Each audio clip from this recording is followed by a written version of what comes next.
U.S. Vice President Kamala Harris this week made yet another speech fiasco, attracting widespread backlash after she claimed that the federal Hurricane Ian relief would be based on equity and that the Biden administration will prioritize people in communities of color. During an interview with Indian-origin Bollywood actress Priyanka Chopra Jonas at the Democratic National Committee's Women's Leadership Forum, Harris claimed that people of color and low-income communities were the most affected by natural disasters. She then went on to justify that the hurricane relief shall be prioritized based on equity. It is our lowest income communities and our communities of color that are most impacted by these extreme conditions and impacted by issues that are not of their own making, U.S. Vice President said, appearing to discriminate on who would have been most impacted from the devastating hurricane, basis the skin color.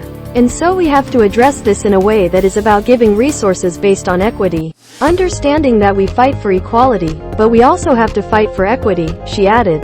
Kamala on Hurricane Ian relief. Tesla's CEO, Florida Gov. Others respond after U.S. VP declared that race and income might be a deciding factor on where the disaster aid and resources would go.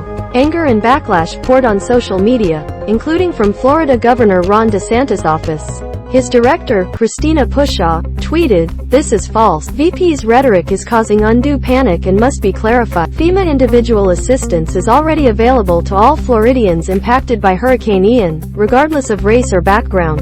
FEMA individual assistance is already available to all Floridians impacted by Hurricane Ian, regardless of race or background." Kamala Harris said the administration will be giving hurricane resources based on equity by directing funds to communities of color.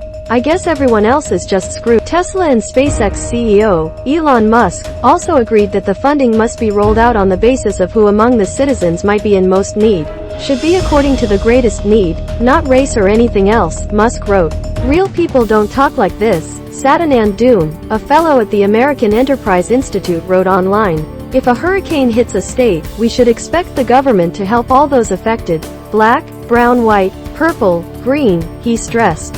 Harris' response was, in fact, unrelatable as she was questioned about climate change and specifically its impact on the poorer countries. The global implications of emissions. The poorest countries are affected the most, they contribute the least. So how should voters in the U.S. feel about the administration's long-term goals when it comes to being an international influencer on this topic?